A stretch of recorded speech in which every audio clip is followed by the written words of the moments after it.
आपने आईटीआर या फिर इनकम टैक्स रिटर्न के बारे में तो सुना होगा, लेकिन क्या आपने कभी ज़ीरो रिटर्न या फिर निल रिटर्न के बारे में सुना है? तो क्या होता है ये और किसे फाइल करना होता है? आइए मैं बताती हूँ।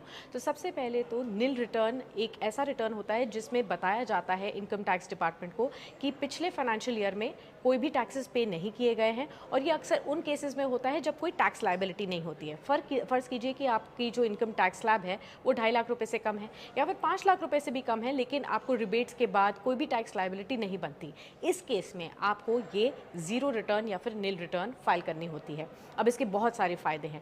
पहला फ़ायदा तो ये है कि सरकार को पता चल जाता है कि जो आपकी इनकम है ये लीगल सोर्स से आ रही है, तो ये प्रूफ ऑफ इनकम के तौर पर सामने आता है। दूसरा, आपको लोन्स चाहिए, होम लोन, ऑटो लोन या फिर पर्सनल लोन लेना है बैंक से, तो बैंक आपको पूछेगा आईटीआर फाइल दिखाइए, आपने कब से कब तक रिटर्न फाइल की है, पिछले 3 साल में कैसी रिटर्न्स फाइल की हैं, तो वो भी आप इस केस में दिखा सकते हैं। इसके अलावा कभी भी